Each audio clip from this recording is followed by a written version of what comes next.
Hola amigos, ¿qué tal? Stuart here from Spain Speaks with an update on the current situation here in Spain. Day 76 of the current crisis. That's right, day 76. And we're going to be looking at some of the news that has caught my attention over the last few days.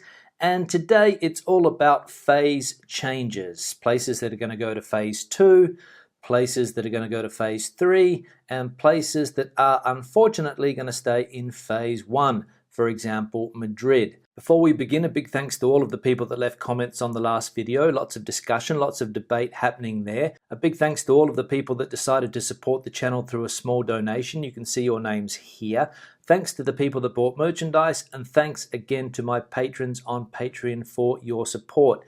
Now, as I said, it's all about phase changes today. And as we can see here, all of Andalusia, Castilla-La Mancha, and the Valencian community will go to phase 2 on Monday. So remember that there were some areas in Andalusia, for example, Granada and Malaga, that didn't go to phase 2 with the rest of the provinces in Andalusia. But on Monday, they are able to do so, as we said, with Valencia and also Castilla-La Mancha. 70% of Spain will go to phase 2 on Monday, and 4 islands will debut the last stage, and 15 million Spaniards will stagnate in phase 1. And one particular area, Lerida or Lleida, will not advance from phase 1 after an outbreak of 100 infected people. So that's also something that I'll mention in a couple of minutes' time, but there have been a few outbreaks over the last couple of days, and some people are blaming the de-escalation for this.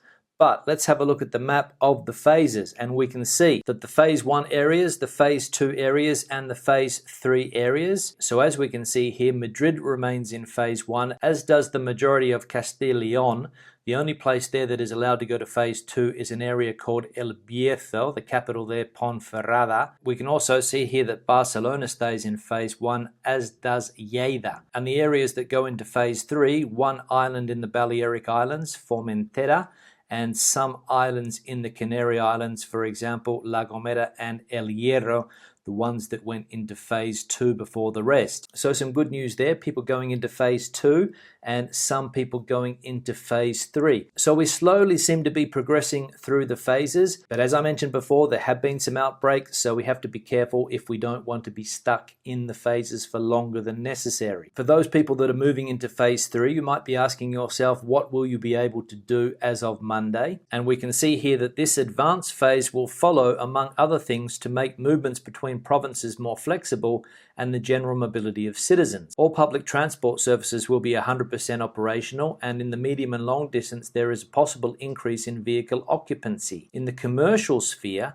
the capacity will be limited to 50% as long as the 2-meter minimum distance between citizens is respected. In addition, the ban on the use of common areas and recreational areas of shopping centres is lifted. So there we go. As we can see, one of the main changes is that there will be more mobility. People will be allowed to travel between provinces, although on the islands I don't know how many provinces there actually are. I think they're only classified as one particular area. It's not like on mainland Spain where it is broken up into provinces. So most likely we'll have to wait until mainland Spain goes into phase 3 before we start to see that movement between provinces. So if you are in an area that's moving into phase 2 or into phase 3, tell us what you're looking forward to be able to do in the comment section below. If you're looking forward to be able to get out and do more things, let us know what those things are. Now, the much talked about minimum vital income will be approved today, Friday. And as we can see here, the benefit will range from 462 euros for an adult to 1,015 euros, 5 or more members per month. And as we saw the other day, some 850,000 families waiting for this minimum vital income, or this minimum payment that they will be receiving in the near future. And obviously it's going to come in handy for the families that have been hardest hit by this current crisis. Now, some bad news regarding the job market, with the announcement that Nissan confirmed to the government that it's going to close its car factory in Barcelona. The factory has 3 facilities, 3,000 direct employees and some 12,000 indirect. The The government has offered alternatives to the company and says that the closure will cost €1 billion. Now, there have been rumours about this car plant being in trouble for a while, but the current situation has obviously accelerated Nissan's plan to close the plants, leaving a lot of people in Catalonia without a job. However, the Catalan nationalist politician Mr. Rufián has asked to nationalise the Nissan operation here in Spain, and the Deputy Prime Minister Mr. Iglesias responded that not now, but there are legal instruments for it to be looked at in the future. So as we saw in a video a couple of weeks ago, the possibility of the government intervening in these companies and nationalising them is not out of the question. What's your opinion on this? Should the government step in and nationalise companies like Nissan here in Spain in order to maintain the direct and indirect jobs that the company provides? Or should we allow the forces of the market to have their way? What do you think? What's your opinion? Section below. Now, as I mentioned before, there have been a few outbreaks of the virus in Spain over the last couple of days. 4 particular areas have suffered, and we can see here that the de-escalation multiplies the outbreaks. Lleida, Cuenca, Ceuta and Totana in Murcia, the 4 outbreaks of the virus, and they are under surveillance. The outbreak in particular that caught my eye was in Lleida, and it was because of what the press call an illegal party. An illegal party here meaning that more than 10 people got together. I think there were 20 people at the celebration, and we can see here that an increase in infections with 187 new cases in 2 weeks and 8 admitted to the ICU among those attending a birthday party and slaughterhouse workers has slowed down the de-escalation in Lleida, which for the time being will remain in phase 1 one more week and will not advance to phase 2. So as I said before, this is the risk we are running to not move to these new stages. If these outbreaks keep occurring, the government will no doubt keep the region in the phase that it's in, or perhaps even go back to one of the previous phases, and we don't want that to happen. Now, I've had a lot of comments in recent months about the property market in Spain and whether prices will decrease as a result of the current situation, and we can see here that foreigners continue to buy houses on the beach despite the pandemic.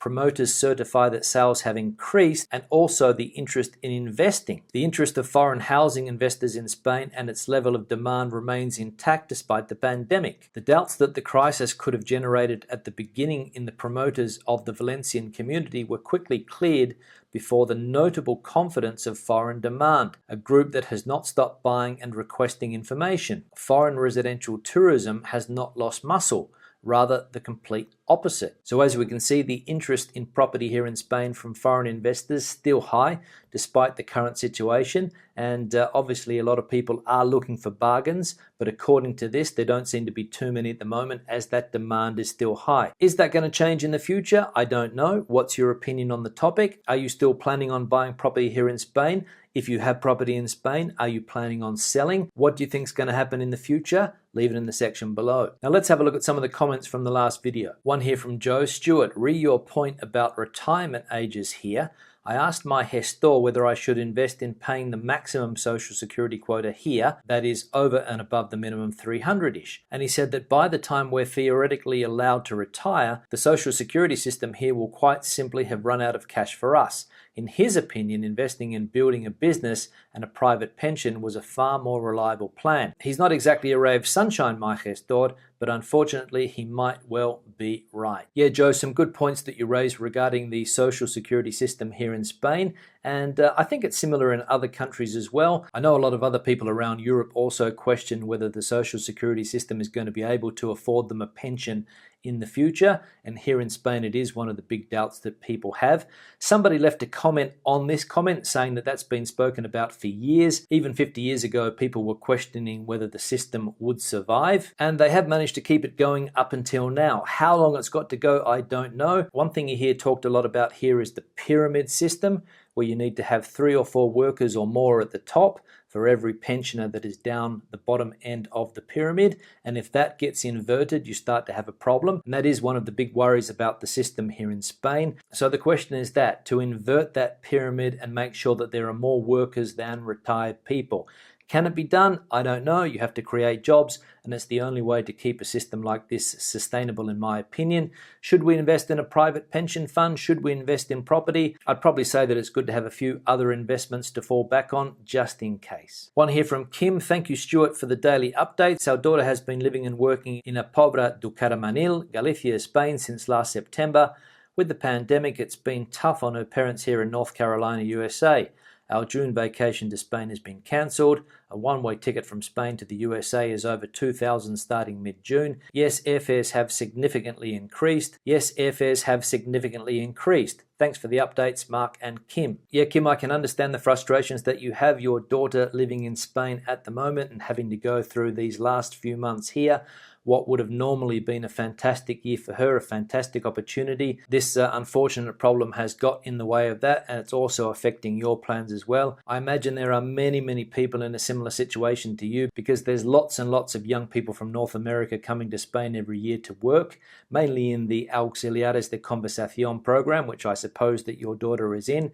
So as I said, unfortunate that it had to be this year when all of this went down. But hopefully your daughter will be able to get back home quickly if she hasn't done so already. And you guys will be able to plan another trip for Spain maybe in the coming years, because it is a great country. And I'm sure your daughter was having a great time up until this problem hit. One here from Elaine. Thanks for the update, Stuart. Keep up the good work. Take no notice of the people who say we should not have an opinion about what's going on here in Spain. I've lived here for 15 years, so I think it's my right to have an opinion. Whatever we say, it will upset someone. Yeah, Elaine, thanks for the comment, and you are correct. We do have the right to share our opinion. This is where we live. This is where we participate in our daily lives. There's always some people that are going to be upset by what you say, but hopefully people can take part in a constructive debate so that we help understand the situation in this country, not only now, but in general, a lot better. One here from Lee. Wouldn't think about holidaying in Britain. It's way too expensive. 2 weeks in Alcudia for the same price of 4 days in Whitby. No brainer. Yeah, Lee, thanks for the comment. It is a bit of a problem when local tourism becomes too expensive. I know that's the case in Australia, and the reason why a lot of people decide to go to Bali,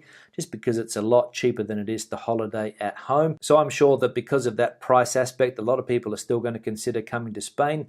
Places like Benidorm, which are incredibly cheap for what they offer. Places like Benidorm, which offer that typical cheap beach tourism, and a place where you can get a pint for under €1.50. And you're right, for a lot of people it's a no-brainer to come to a place like this, but a lot of people will probably decide to stay at home and pay those extra prices and not put up with some of the restrictions that we might get here in Spain over the summer months, especially regarding the beaches. One here from Darren. Hi Stuart, thanks for the updates. We have looked forward to watching them during this crazy period. We had a stroll around Puerto Banús yesterday lunchtime. The place was deserted.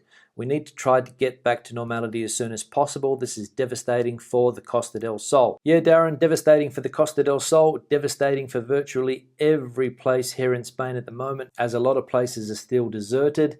People are not going outside, people are not spending money, people are still a little bit afraid. Some people that I've spoken to here in Madrid are still not willing to go back to their old ways. They're not willing to go to places where there are a lot of people. So I imagine it's going to be a few more weeks until people start going back to some type of normality. But I think in phase 2 next Monday, when Malaga kicks into phase 2, you'll probably see a few more people around places like Puerto Banús as more bars and restaurants start to open. One here from Too Young to Be Old. Spain has had some bonkers rules. Only one person per household out at one time. Can't walk too far. Only out for an hour, etc. Yeah, you're right. Spain has had some pretty strange rules over the last few months. A lot of people haven't been able to understand them. Not only foreign people, but local people here as well. You see people on the news every day being asked about these phases, and people just don't understand a lot of the rules. A lot of people, for example, don't understand why the over 70s are only allowed out for certain times during the day, but they can go out at any time to have a coffee or a beer at a terrace. So it doesn't really make sense. And the word bonkers you use is a good one. One here from Mitchell. Hi Stuart, great vids, keep them coming. Just a thought, I think the Spanish government is not thinking far enough ahead. I personally think the summer tourist season is a no-go. But with us Brits who have second homes here and are non-resident, and after the UK has finally left the EU in December, the Spanish government needs to think on giving better visa arrangements with us Brits. After all, we contribute a lot of money without taking anything out. Keep up the good work. Yeah, Mitchell, good comment. I think it's in the interests of both countries to come up with some type of visa so that people can move back and forth quite easily, because there are a lot of people from the UK that have second residences here, and there are a lot of Spanish people living in the UK at the moment working. So I think there needs to be some type of easy movement between the two countries. But what they're going to come up with, I don't know. But I'm sure that the Spanish government wants British people to come here and keep spending that money as usual. So I'm sure that something will be arranged. One here from JF, 1900 euros to watch the beach. This is such a good example of why Spain is in the state it's in. The government spends like crazy. Yeah, JF, good comment. I did think the salary was a little bit high. 1900 euros, as I said the other day, is a good salary for that part of the world. And I'm sure that there's going to be thousands and thousands of people trying to get those jobs, because to get paid money to sit at the beach all day is a dream job for a lot of people. Is it one of the reasons why Spain is in the state it's in? Well, you could argue that. From what I understand, the government down in Andalusia, the ones that are going to be paying this money, they're doing it in order to help reactivate the economy and give a little bit of money to people that have lost their jobs over the last few months. So it's a way of subsidizing, let's say, these people and putting a bit of cash in their pockets for the summer months, and the government down there hopes that this is also going to help reactivate the economy in that area. Finally, one here from Cole. Hi Stu, just watched your day 4 update and noticed that the yellow Pikachu on the table behind you hasn't moved in 2.5 months. Is it okay? Also, your hair hasn't grown a bit. LOL. Stay safe and keep up the good work. Yeah, Cole, thanks for the comment. As you can see, little Pikachu down there. There he is there, that little yellow thing, that is Pikachu. He hasn't moved in 2.5 months, probably even longer if I'm going to be honest with you. It's one of my son's toys that he had when he was a little bit younger, and I decided to put it there in order to give a little bit of life to an otherwise dull room. And thanks for picking it up. You can also see that he has a little monkey next to him as well. That's a newer addition. Regarding my hair, yeah, you're right. It doesn't really grow very fast these days. It sort of grows a little bit longer in some areas than it does in others. I did cut my hair about 40 days ago, so you can go back and check that video out if you want, and you can compare. On that note, I'll start to wrap the video up. Questions or comments, please leave them in the section below. Remember, no abusive comments. We just want a healthy debate. Give the video a thumbs up if you liked it. I'll see you in the next one. Hasta luego.